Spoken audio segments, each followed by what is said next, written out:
Joy students, कैसे आप सब। आई होप आप सब बहुत ही अच्छे होंगे। तो पहले स्टूडेंट्स, आप सभी का स्वागत है आप सभी के प्यारे से YouTube channel Jharkhand math zone पे। तो पहले स्टूडेंट्स, जैसे कि आप सभी देख पा रहे हैं, आज आप लोगों के लिए मैं लेकर के आया हूँ lecture number 9 minor paper mathematics का। मैट्रिसेस चल रहा है। आइए आज का लेक्चर शुरू किया जाए। जैसे कि आप सभी को मालूम ही है कि मैं पढ़ाने से पहले ही क्लियर कर देता हूं कि आज मैं क्या पढ़ाने जा रहा हूं। तो टुडेस टारगेट मैं लिख के रखा हूं, चैप्टर नंबर 4 है। आज हम स्टार्ट करेंगे एलिमेंट्री मैट्रिसेस और आज ही चैप्टर नंबर 4 खत्म भी कर देंगे। आइए पहला क्वेश्चन लेते हैं। देखिए कहता है क्वेश्चन में find non singular matrices P and Q. P और क्यू नॉन सिंगुलर मैट्रिसेस निकालना है। नॉन सिंगुलर मैट्रिसेस का मतलब ये होता है वैसा मैट्रिसेस जिनका डिटरमिनेंट नॉन जीरो हो, उन मैट्रिसेस को हम लोग क्या कहते हैं, नॉन सिंगुलर मैट्रिसेस। क्लियर है। तो पी एंड क्यू निकालना है such that P A Kyaw, मतलब पी ए क्याओ इस प्रकार से फॉर्म में रहेगा एज ए नॉर्मल फॉर्म, मतलब ये नॉर्मल फॉर्म में रहेगा। ठीक है। तो hence find the rank of A. तो ये चीज निकालना, रैंक भी साथ साथ निकालना है। तो आइए देखेंगे कि ये वाला क्वेश्चन को कैसे टैकल करते हैं। सबसे पहले देखिए दिया हुआ है a बराबर 1 2 3 और 3 1 2। इसी क्वेश्चन का आपको निकालना है p एंड क्यू भी निकालना है और साथ ही साथ मतलब इसका एलिमेंट्री मैट्रिसेस निकालना है। ठीक है ना। ये इंपॉर्टेंट क्वेश्चन है। अगर ये एग्जाम में आया तो सीधा सीधा जो है कि लॉन्ग क्वेश्चन में आएगा। ठीक है ना। करीब 10 मार्क्स का भी हो सकता है या फिर 15 मार्क्स का भी हो सकता है। देखिए वीवीआई क्वेश्चन है, इसी को आज हम लोग करेंगे। तो ध्यान दीजिएगा इसको कैसे किया जाएगा।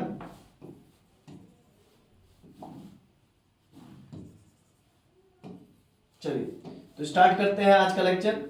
कैसे बनेगा, सबसे पहले तो हम लोग लिखेंगे सॉल्यूशन, लिखेंगे और जो दिया हुआ है उसको लिख लेंगे। सॉल्यूशन लिख करके जो दिया हुआ है उसको लिख लेंगे। इसके बाद फिर यहां पर देखेंगे number of rose, number of रोज। तो नंबर ऑफ रोज कितना है भाई, एक और एक, दो रोज है। इसका मतलब देयरफॉर कंसीडर यूनिट मैट्रिक्स, इसीलिए हम लोग यूनिट मैट्रिक्स लेंगे। यूनिट मैट्रिक्स कंसीडर करेंगे कितना ऑर्डर का, तो I2 ऑर्डर का, मतलब 2 ऑर्डर का। ठीक है ना, क्योंकि रॉस कितने हैं, 2 है, इसी वजह से। अब नंबर ऑफ कॉलम्स कितने होंगे बच्चों, नंबर ऑफ कॉलम्स कितने होंगे, 1 2 3, तो 3 है। तो therefore consider unit matrix I3। क्या कंसीडर करेंगे, यूनिट मैट्रिक्स I3 कंसीडर करेंगे। तो कॉलम कितना है, 3, इसी वजह से। तो इसी जो पोर्शन है ऊपर वाला को क्या लिखेंगे, उस चीज को जरा समझिएगा, है ना, उस चीज को जरा समझिएगा। नाउ वी राइट, देखिए कैसा बनता है ये क्वेश्चन। एलिमेंट्री मैट्रिसेस को कैसे कन्वर्ट करेंगे, इस क्वेश्चन को एलिमेंट्री मैट्रिसेस में कैसे कन्वर्ट करेंगे, इस चीज को देखिए। बहुत इंपॉर्टेंट क्वेश्चन इसी वजह से। देखिए a बराबर हम लिखेंगे I2, पहले रॉ वाला लिखेंगे I2 into a into I3। आप बोलोगे कि सर आप ऐसा क्यों लिख रहे हो, आप बताओ। ए मैट्रिक्स का ऑर्डर कितना है, रॉ 2 है, कॉलम कितना है, 3 है। ठीक है। इसी प्रकार से आप देखो इसका रॉ कितना है भाई, इसका रॉ है आपका 2/2 और इसका रॉ कॉलम कितना है, इसका ऑर्डर कितना है ए मैट्रिक्स का, तो 2/3 और इसका क्या है 3/3। क्या है इसका 3/3, 3 क्रॉस 3। तो कुल मिला के देखा जाए तो ये 2 कैंसिल हो जाएगा, ये 3 कैंसिल हो जाएगा। तो बचेगा क्या, 2/3 बचेगा ना, 2/3 बचेगा। तो एट लास्ट आपको ए ही मिलेगा। ए का भी ऑर्डर कितना है, 2/3 है, तो आपको 2 क्रॉस 3 ही मिलेगा, 2/3 ही ऑर्डर मिलेगा। आई होप आप लोगों को बातें समझ में आ रही होंगी। ठीक है। तो चलिए फिर इसको नेक्स्ट स्टेप में करेंगे, नेक्स्ट स्लाइड की ओर हम लोग मूव करेंगे और वहां पर इसको आगे की ओर बनाएंगे। देखिए इसी सेम चीज को हम लोग यहां पर लिखेंगे। हम लोग का क्या आया हुआ है, a equals to I2 into a into I3, यही आया हुआ है। a का वैल्यू जो है उसको पहले लिखेंगे। क्या था जरा देखिए तो a का वैल्यू है 1 2 3 3 1 2, 1 2 3 1 2 3 और 3 1 2, 1 2 3 और 3 1 2 लिख लिए। इसके बाद I2 का वैल्यू लिखेंगे 1 0 0 1, फिर a लिखेंगे, फिर 1 0 0 0 1 0 0 0 1। ठीक है ना। I3 का वैल्यू 0 1 0 0 0 1 0 0 0 1 और I2 का वैल्यू 1 0 0 1। ठीक है। अब जरा समझिएगा मेरे बात को, हम यहाँ पर करेंगे क्या, ऑपरेशंस को लागू करेंगे, है ना। इस बात को जरा ध्यान पूर्वक समझिएगा। हम लोग ये जो पार्ट है ना, इस पार्ट को मतलब इस मैट्रिसेस को हम लोग कैनोनिकल फॉर्म में कन्वर्ट करने की कोशिश करेंगे। और आप लोग कैनोनिकल फॉर्म सिखा चुके हैं कि कैनोनिकल फॉर्म क्या होता है। कैनोनिकल फॉर्म को ही हम लोग कहते हैं नॉर्मल फॉर्म। क्या कहते हैं? नॉर्मल फॉर्म भी कहते हैं। कैनोनिकल फॉर्म को ही नॉर्मल फॉर्म भी कहा जाता है या फिर, ठीक है। तो हम लोग करेंगे ये कि इसको इस मैट्रिसेस को हम लोग कैनोनिकल फॉर्म में कन्वर्ट करेंगे या फिर नॉर्मल फॉर्म में कन्वर्ट करेंगे। और ये मैट्रिसेस में हम लोग जो भी ऑपरेशंस लागू करेंगे तो यहाँ पर रॉज ऑपरेशन सिर्फ लागू होंगे, रॉ ऑपरेशन ही सिर्फ इसमें लागू होगा, रॉ ऑपरेशंस। और इसमें क्या होगा लागू? कॉलम ऑपरेशंस लागू होगा।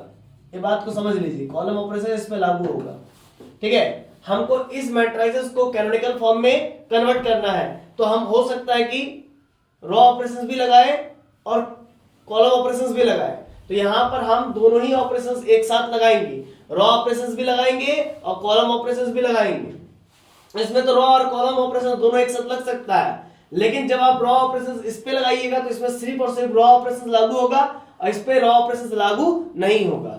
यदि आप इसमें कॉलम ऑपरेशन लागू करेंगे तो इस पे कॉलम ऑपरेशन लागू नहीं होगा, इसमें सिर्फ कॉलम ऑपरेशन लागू होगा, ठीक है ना। क्लियर है कॉन्सेप्ट? बताइए, इतना क्लियर है? तो फिर आगे बढ़ेंगे। इसके बाद देखिए हम लोग क्या लिखेंगे, हम इस तीन को हमको जीरो करना है ना, क्योंकि कैनोनिकल फॉर्म यानी नॉर्मल फॉर्म यानी कि यूनिट मैट्रिक्स फॉर्म में कन्वर्ट करना है। तो रॉ 2 में हम क्या करेंगे, रॉ 2 को रहने देंगे, यानी कि 3 में 3 को रहने देंगे, उसमें 3 गुने R1 करेंगे, है ना। मतलब R1 का मदद लेकर के हम इस 3 को जीरो करेंगे। तो ध्यान दीजिएगा, 1 2 3 रहा, 3 में से हम 3 इंटू R1 करेंगे तो ये 0 हो जाएगा, ठीक। तो इतना क्लियर है? क्लियर है कॉन्सेप्ट? फिर आपका 3 माइनस 3 इंटू R1 0 हो गया, फिर 1 माइनस 3 इंटू R1 2, तो 3 दूनी 6, 6 में से एक गया तो माइनस के 5, फिर 2 माइनस 2 3 इंटू 3 9 माइनस 2 किया तो कितना बचेगा? माइनस 7, है ना। 3 3 9 में से 2 गया तो माइनस 7। कितना क्लियर है? आइए फिर आगे बढ़ते हैं। इक्वल टू करते हैं यहां पर आपका 1 0, तो यहां पर R2 क्या है? 0 माइनस 3 इंटू R1 तो माइनस 3, है ना। R2 क्या है? 0 माइनस 3 इंटू R1, R1 क्या है? माइनस R1 1 माइनस 3 हो गया। फिर R1 क्या, R2 क्या? 1 माइनस 3 इंटू R1 कितना है? 0, यानी कि 1 हो गया यहाँ पर। फिर आगे बढ़ते हैं, आइए फिर यहाँ पर A लिखेंगे, ठीक है। और ये वाला एज इट इज रहेगा, इसमें कोई ऑपरेशन लागू नहीं होगा, क्योंकि आप देख सकते हो रॉ ऑपरेशन इसमें लागू नहीं होता, इसी वजह से यहाँ पर कोई ऑपरेशन लागू नहीं होगा, ये एज इट इज ही रहेगा, ठीक है। ये कॉलम वाला हो गया कॉन्सेप्ट। आई होप आप लोग को बातें समझ में आ रही होगी।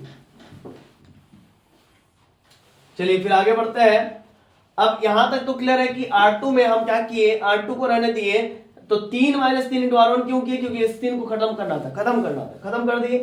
अब जरा देखिएगा, अब उस -5 के बदले हमको +5 चाहिए, है कि नहीं। तो हम क्या करेंगे, R2 में R2 को रहने दीजिए और उसमें -5 से डिवाइड कीजिए, तो हम लोग क्या हो जाएगा, देयरफॉर जो नहीं चेंज हो रहा उसको पहले लिख लीजिए, 1 2 3 एज इट इज रहेगा। 0 डिवाइडेड बाय -5 यानी कि 0 ही, -5 डिवाइडेड बाय -5 यानी कि +1, एंड -7 डिवाइडेड बाय -5 यानी कि 7/5, 7/5। क्लियर है? तो चलिए 7/5 हो गया, ठीक। तो अब आगे बढ़ते हैं। इधर 1 रहेगा एज इट इज, 0 रहेगा एज इट इज, -3 को 5 से डिवाइड करेंगे, -5 से तो क्या हो जाएगा, +3/5 हो जाएगा। इसके बाद 1 को हम -5 से डिवाइड करेंगे तो क्या हो जाएगा, -1/5 हो जाएगा, है ना। 1 डिवाइडेड -5 यानी कि -1/5, फिर मल्टीप्लाइड बाय a, और यहां पर आप देख सकते हो 1 0 0 0 1 0 0 0 1, क्योंकि इसमें सिर्फ और सिर्फ कॉलम ऑपरेशंस लागू होगा, इसी वजह से। अब हम इस 2 को 0 करेंगे तो क्या करेंगे कि R1 में R1 को रहने देंगे, उसमें -2 गुने R2 करेंगे, तो इससे भी ये बेनिफिट होगा कि 1 माइनस 2 इंटू R2 यानी कि 0, यानी कि 1 ही रहेगा। फिर 2 माइनस 2 इंटू R2 यानी कि 1, तो 2 में से 2 गया तो 0। फिर 3 माइनस 2 इंटू R2 कितना 7/5, यानी कि आपका क्या हो जाएगा 5 3 15 माइनस 7 2 14 अपॉन का क्या हो गया 5, तो आपका हो गया 15 में से 14 गया तो 1/5, 15 में से 14 गया तो कितना बचा 1/5। हम क्या किए समझिएगा फिर से एक बार, हम लोग का यहाँ पर क्या फंडा है, R1 क्या है 3 माइनस 2 इंटू R2 कितना 7/5, तो ये आपको हो गया 5 3 15 और 7 2 14, तो 15 माइनस 14 यानी कि प्लस 1/5 वही किया है। और बाकी सब एज इट इज 0 1 7/5, क्योंकि चेंज हो रहा था कौन, चेंज हो रहा था R1। अब बाकी को इरेज कर दीजिए आप, फिर आगे बढ़िए, ध्यान दीजिएगा। अब यहाँ पर आपका इक्वल टू दीजिए और यहाँ पर आप लिखिए R1 चेंज होगा इसलिए 1 माइनस 2 इंटू R2 कितना 3/5 है ना, R1 1 है माइनस 2 इंटू R2 कितना भाई R2 3/5 है, तो 5 माइनस 3 2 6/5 यानी कि माइनस 1/5, यहाँ पर लिखिए माइनस 1/5। फिर R1 कितना 0 माइनस 2 इंटू R2 कितना है माइनस 1/5 है ना, R2 कितना माइनस 1/5 यानी कि अब क्या हो गया प्लस 2/5, प्लस 2/5। फिर R2 यहाँ पर रहने दीजिए, उसको कोई छिड़काई नहीं कीजिए क्योंकि इसमें कोई चेंजेस नहीं कर रहे हैं, तो ये एज इट इज रहेगा। और कॉलम इसमें तो कोई चेंजेस होगा ही नहीं क्योंकि इसमें सिर्फ कॉलम ऑपरेशन लागू होगा।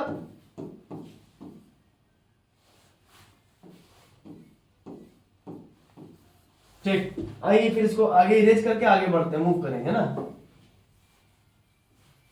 देखिए अब हम लोग क्या होगा, इसी सेम चीज को हम लोग को नेक्स्ट स्टेप में लिखना पड़ेगा, ठीक है, तभी तो हम लोग आगे का ऑपरेशंस कर पाएंगे।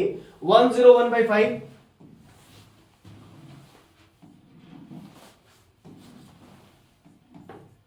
101/5, ठीक है, 101/5 017/5 017/5 इक्वल्स टू आगे क्या है इस चीज को देख लीजिए, -1/5 प्लस 2/5 -1/5 प्लस 2/5, फिर क्या है -1/5 प्लस 2/5 3/5 -1/5 3/5 -1/5, ठीक है, इनटू का a और इधर क्या है जरा देखिए 100 तो एज इट इज रहेगा 100010001। आई होप आप लोग को बात समझ में आ रही होगी। एक बार मैं चेक कर लेता हूं कि विजिबल है या फिर नहीं है। हाँ सारा तो विजिबल है, थोड़ा लाइटिंग ज्यादा हो गया है क्या, ठीक है कोई बात नहीं, आज के लिए मैनेज कीजिए, फिर हम लोग नेक्स्ट दिन से देखेंगे कि क्या उसका उपाय कर सकते हैं। ठीक है, इतना तो क्लियर है। या फिर मैं इसका सैचुरेशन कम कर देता हूं तो क्या होगा, एक मिनट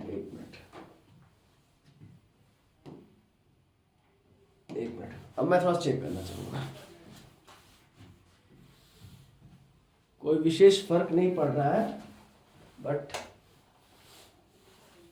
चलिए यही ठीक है,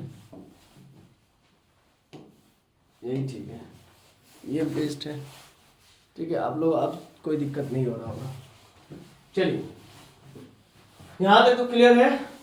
अब आगे देखिएगा, इस 7/5 को 0 करेंगे, इस 1/5 को भी 0 करेंगे। तो इसके लिए हम लोग करेंगे ये कि कॉलम 1 में कॉलम 1 को रहने देंगे और -1/5 इंटू C1 करेंगे। तो इससे बेनिफिट ये होगा, तो इससे बेनिफिट हम बता दे रहे हैं। देखिए 1/5 रहेगा C1 में और -1/5 C1 क्या 1 है, तो करेंगे तो क्या हो जाएगा 0 हो जाएगा। फिर आपका C2 तो एज इट इज रहेगा, इसमें तो एज इट इज रहेगा, क्यों ये वाला, ये C3 तो एज इट इज रहेगा। हम लोग C3 में काम कर रहे हैं ना। एक मिनट यहाँ पर ध्यान दीजिएगा बच्चों, हम क्या बताना चाह रहे हैं, हम बताना ये चाह रहे हैं कि आप C3 में क्या कर रहे हो कि C3 को रहने दे रहे हो और -1/5 इंटू C1 कर रहे हो, यानी कि C3 आपका 1/5 है और -1/5 इंटू C1 क्या है 1 है, तो 1/5 में से 1/5 घटेगा तो 0। फिर 7/5 है C3 -1/5 इंटू C1 कितना है 0 है, तो 7/5 -1/5 मल्टीप्लाई बाय 0 0 ही होगा, इसीलिए इससे कोई हमको मतलब नहीं है। अब आगे बढ़ेंगे, ठीक है। देखिए ध्यान दीजिएगा स्टूडेंट्स, अब चूंकि कॉलम ऑपरेशन हो रहा है तो ये वाला एज इट इज रहेगा, ये एज इट इज रहेंगे, 3/5 भी एज इट इज रहेंगे, -1/5 भी एज इट इज रहेगा, ठीक है। और ये a एज इट इज, और यहाँ पर कुछ कुछ चेंज होगा, तो 1 0 0 0 1 0, और ये जो चेंज होगा C3 में चेंजेस हो रहा है, तो इसी वजह से C3 0 -1/5 और C1 1, यानी कि -1/5 कितना हो जाएगा, -1/5, ठीक है। इसी प्रकार से C3 0 -1/5 इंटू का C1 0, यानी कि यहाँ पर कोई बदलाव नहीं आएगा, ठीक है। और इस जगह पर बदलाव आया -1/5, है ना, तो उसको अच्छा से लिख दीजिए -1/5, ठीक है। अब इसी प्रकार से C3 1 -1/5 इंटू C1 कितना है, C1 फिर से 0 है, इसीलिए इसमें भी कोई बदलाव नहीं आएगा। तो बाकी बात एज इट इज, जहां पर कॉलम ऑपरेशन हुआ बस वही चेंज हुआ, ठीक है। अब आइए आगे चेंज करेंगे हम लोग, इस 7/5 हटाने के लिए फिर से C3 में C3 रहने देंगे -7/5। अब आप देख सकते हैं कॉलम 2 में आपका 1 है, तो कॉलम 2 को मदद ले लेंगे, C2 करेंगे, ठीक है ना। 7/5 -7/5 इंटू C2, मतलब 7 में से 7/5 माइनस 7/5 गुने C2 कितना 1, तो 7/5 में 7/5 घटा तो कितना बचा, 0 बचा। तो कुल मिलाकर के आप देख सकते हो कि फिर से ऑपरेशंस लगाएंगे, 1 0 0 1, ये 0 हो गया, 0 -7/5 मल्टीप्लाइड बाई 0, C2 0 है ना, तो ये एज इट इज रहेगा। फिर C3 क्या है, 7/5 7/5 मल्टीप्लाइड बाई C2 यानी कि 0। तो आप देख सकते हो ये नॉर्मल फॉर्म में कन्वर्ट हो चुका है, और कॉलम ऑपरेशन लग रहा है, इसलिए इसमें कोई बदलाव नहीं आएगा, इसमें सिर्फ रॉ ऑपरेशन लगता है।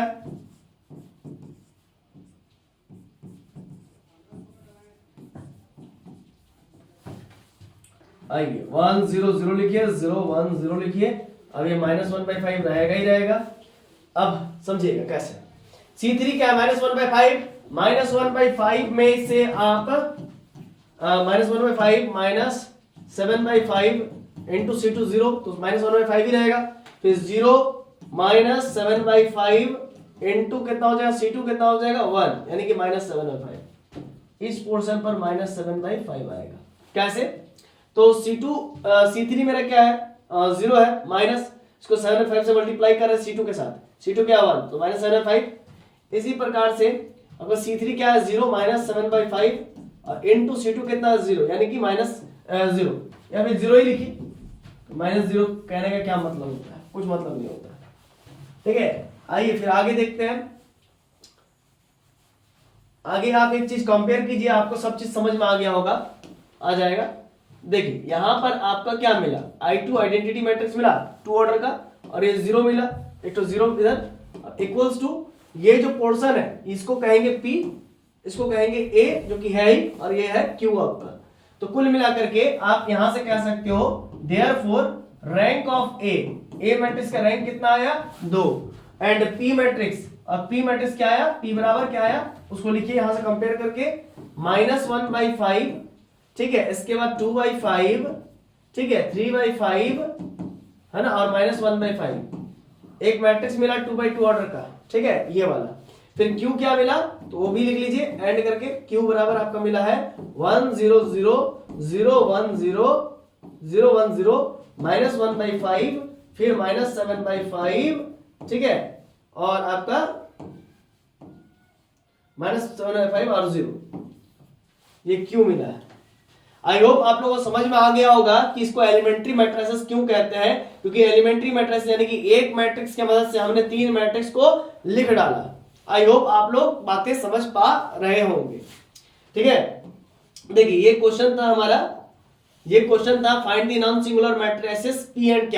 तो non singular matrices P and Q कहने का मतलब, non singular matrices P and Q कहने का मतलब आप P मैट्रिक्स का डिटरमिनेंट निकालो और Q मैट्रिक्स का डिटरमिनेंट निकालो, ये दोनों का जो डिटरमिनेंट निकल के आएंगी वो नॉन जीरो होंगी। इसी वजह से ये दोनों का दोनों मैट्रिसेस क्या है, नॉन सिंगुलर मैट्रिसेस है। कैसे मैट्रिसेस है, नॉन सिंगुलर मैट्रिसेस है। And also you can find at rank of A, तो आपने रैंक ऑफ A भी निकाला है, निकाला ना, रैंक ऑफ A क्या मिला 2 मिला। आइडेंटिटी मैट्रिसेस का ऑर्डर देख करके ही हम लोग रैंक पता कर लिए, समझ पा रहे ना। आई होप आप लोगों को बातें समझ में आ रही होगी। अगर कहीं भी दिक्कत हो तो वीडियो को फिर से एक बार रिवाइंड करके देख लीजिएगा।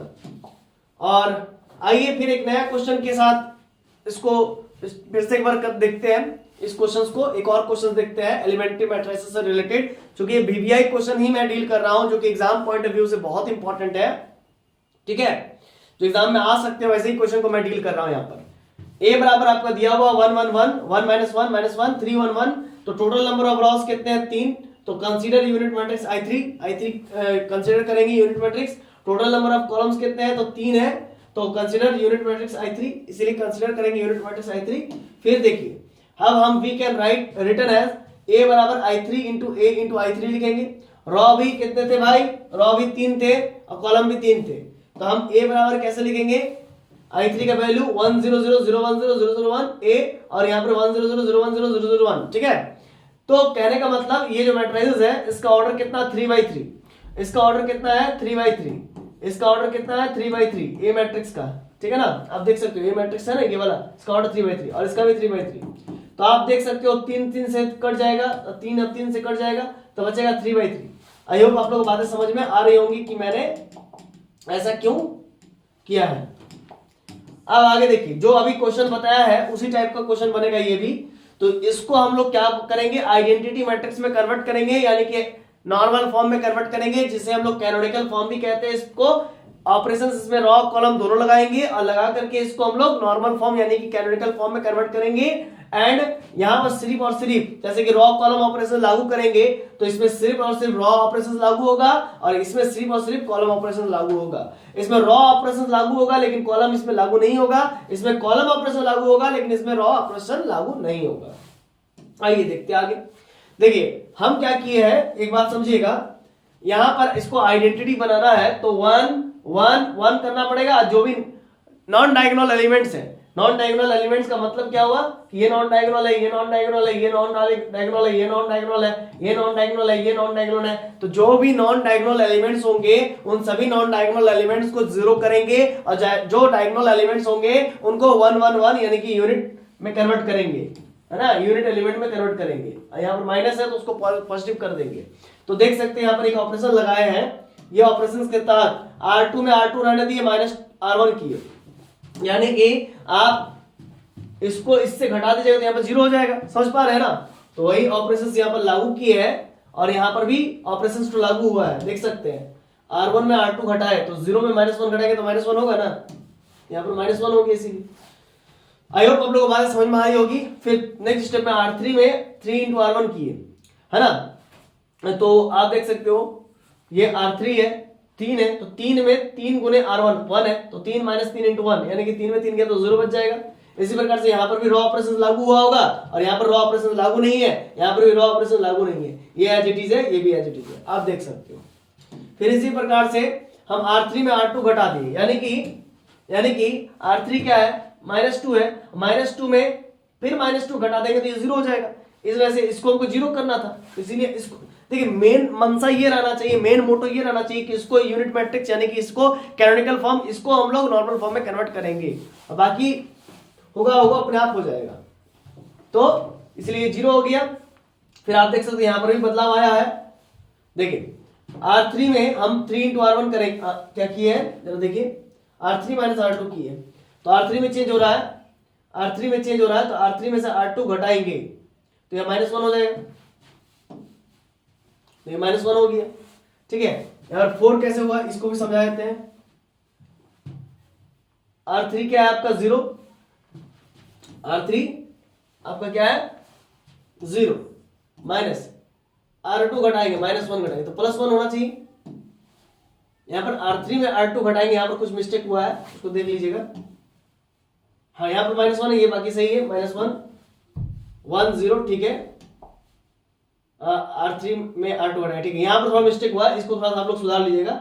R3 क्या है आपका, R3 0 है माइनस उसमें R2 करेंगे, मतलब हम ये कह रहे हैं कि R3 में आपको R3 - R2 करना है तो R3 क्या 0 माइनस R2 क्या है -1 यानी कि +1 होना चाहिए। देखिए यहाँ पर +1 होगा ऐसे यहाँ पर, ठीक ना, ये थोड़ा मिस्टेक है, ठीक है, आप लोग सुधार कर लीजिएगा। और इसमें कोई चेंजेस नहीं आ रहा है। अच्छा इस अभी एक मिनट मिस्टेक हो रहा है। देखिए हम कह रहे हैं ये इसमें चेंजेस होगा ना, यहां पर होगा क्या आपका 1 होगा, ठीक है ना, 1 होगा। R3 में R2 घटाए ना आप, देखिए R3 कितना है, R3 0 माइनस R2 यानी कि +1 हो जाएगा। सही बात है, यहाँ पर 1 होगा, यहाँ पर 4 गलती से लिखा गया है, टाइपिंग मिस्टेक है। अब C2 में चेंजेस होगा तो इसका मतलब इसमें चेंजेस होगा, इसमें चेंजेस नहीं होगा। इसमें आपको क्या होगा, इसमें +1 होगा, बाकी बात इसमें चेंज हो रहा है, ठीक है। इसमें नहीं चेंज होगा, इसमें चेंज होगा, ठीक है, और उसमें चेंज होगा कॉलम। अब देख सकते C2 में C1 घटाएंगे तो ये देखिए -2 को हटाना है क्योंकि नॉन डायगोनल एलिमेंट्स को 0 करना है, तो C2 माइनस C1 करेंगे। C2 क्या है, C2 आपको 1 है, इस चीज को आपको 0 करना है, इस चीज को समझ पा रहे हैं ना। तो C2 में C1 घटा देंगे तो ये 0 हो जाएगा, ठीक है। इसके बाद ये एज इट इज रहेगा, ये एज इट इज रहेगा।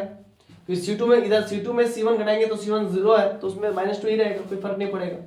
फिर यहाँ पर देखिएगा, यहाँ पर फर्क पड़ेगा। C2 में हमको चेंज करना है, तो C2 0 था, 0 में -1 को घटाएंगे तो -1 हो जाएगा। फिर ये तो एज इट इज रहेगा, ये भी एज इट इज रहेगा, 0 में 0 घटाएंगे तो वही रहेगा, ठीक है। इतना क्लियर है। यहाँ पर भी 1 होगा, ठीक है, यहाँ पर 1 होगा।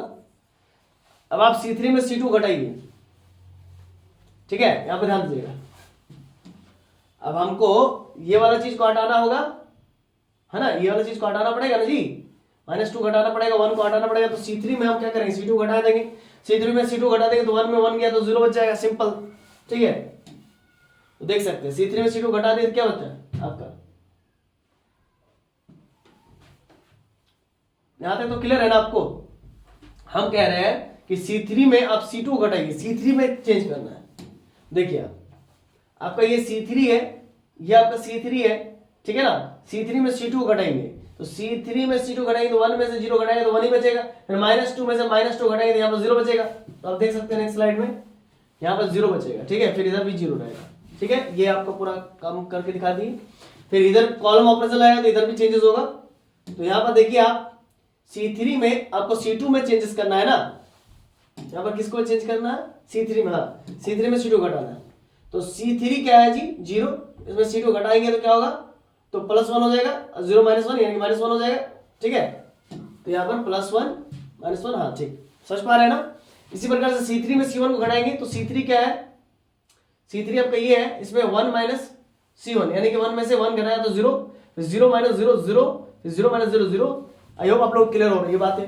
तो इधर देखिए C3 में C1 घटाएंगे तो इधर भी चेंज करेंगे तो 1 - 1 0, फिर -1 में से 1 -1, C3 में C1 घटाएंगे तो -1 में से 0 गया तो -1, फिर 1 में से 0 गया तो 1, ठीक है, क्लियर है। आगे बढ़ते हैं। इसी प्रकार से आप C2, अब ध्यान दीजिएगा, यहां पर तो सब क्लियर है। सिर्फ -2 को अगर +1 करने पर काम हो जाएगा तो -2 को +1 कैसे करेंगे, तो -2 से डिवाइड कर देंगे। तो C2 को -2 से डिवाइड करेंगे, ये चेंजेस हो गया। और C2 में बोले तो इधर चेंजेस आ जाएगा 1/2 -1/2, और इधर चूंकि आप देख सकते हो इस तरफ आपका क्या हो जाएगा C2 -1/2, यहाँ पर 1/2 हो जाएगा, है ना। देखिए ध्यान दीजिएगा, यहाँ पर भी बड़ा मिस्टेक, ब्लंडर मिस्टेक कर दिया जी। C2 क्या है आपका -1, तो -1/2 हो गया। यहाँ पर C2 को हम लोग किससे डिवाइड कर रहे हैं, C2 को -2 से डिवाइड कर रहे हैं ना। यहाँ पर +1/2 होगा, देखिए -1 है ना, C2 है, और इसको हम लोग किससे डिवाइड कर रहे हैं, ध्यान दीजिएगा, फिर से -2 से डिवाइड कर रहे हैं तो -2 यानी +1/2 होगा। यहाँ पर क्या हो जाएगा, +1/2 हो जाएगा, और यहाँ पर तो -1/2 होगा ही होगा। यहाँ पर तो -1/2 होगा ही। C2 है, C2 आपका जो भी है उसको -2 से डिवाइड करेंगे तो C2 क्या है, 1 है ना, 1 है, उसको किससे डिवाइड करना, -2 से, यानी कि यहाँ पर -1/2 हो जाएगा, यहाँ पर -1/2 हो जाएगा, ये 0। आई होप आप लोग को बातें समझ में आ रही होगी एक्चुअली में हो क्या रहा है, ठीक है ना। यहाँ पर I2 आइडेंटिटी 2 मैट्रिक्स, ऑर्डर 2 का आइडेंटिटी मैट्रिक्स आ गया 0 0 0, ठीक है। इस प्रकार से इसका रैंक कितना हो गया, 2 हो गया। इसको हम P कह रहे हैं, इसको हम A कह रहे हैं, इसको हम Q कह रहे हैं। तो P बराबर क्या आ गया, 1, आपको +1/2 होगा और -1/2 होगा, ठीक है, और ये 0। एक मिनट भाई, एक मिनट, हम किसको देख रहे हैं, देखिए P बराबर आपका 1 -1 4 नहीं होगा, वहां पर 1 होगा। आप लोग सुधार लीजिएगा, उधर भी सुधार लीजिएगा 1, ठीक है। आप लोग को मोटा मोटा समझ में आ गया होगा कि पूरा अच्छे से कि हाँ कर क्या रहे हैं हम, ठीक है। 0 1 -1 0 0 1, और ये Q बराबर आपका हो गया 1 0 0 +1/2 -1/2 0 1 1/2, ठीक है। इतना क्लियर है। अगर कोई भी किसी प्रकार का आप भी अगर आपको डाउट आ जाए तो आप लोग गूगल प्ले स्टोर से जाकर के हमारे झारखंड मैथ जोन के एप्लीकेशन को डाउनलोड कर सकते हैं। व्हाट्सएप पे भी हम लोग हैं, ठीक है ना। व्हाट्सएप पे एक अच्छा सा ग्रुप भी बनाए हुए हैं, ठीक है ना। उसका लिंक हम डिस्क्रिप्शन बॉक्स में डाल देंगे। और अगर आप उस ग्रुप में जुड़ना चाहते हैं, ठीक है, तो आप जो हमें जो है कि मैसेज कर सकते हैं इस नंबर पर, हम आपको जोड़ देंगे, ठीक है। इंस्टाग्राम पे भी है, फेसबुक पे भी हम लोग हैं। हम लोग धनबाद झारखंड में ऑफलाइन सेंटर चलती है, ठीक है। आई होप आप लोगों को वीडियो पसंद आ रही होगी। अगर वीडियो पसंद आ रही है तो वीडियो को लाइक कर दीजिए, और चैनल पे नए हैं तो चैनल को सब्सक्राइब कर दीजिए, और तुरंत बेल आइकन को दबा करके हमारे मनोबल को बढ़ाइए। चलिए बस यहीं तक आज का लेक्चर को रहने देते हैं, और मिलते हैं नेक्स्ट वीडियो लेक्चर नंबर 10 में माइनर पेपर के लिए। और तब तक के लिए दिल के गहराई से आप सभी का आभार, अभिनंदन, वंदन, धन्यवाद।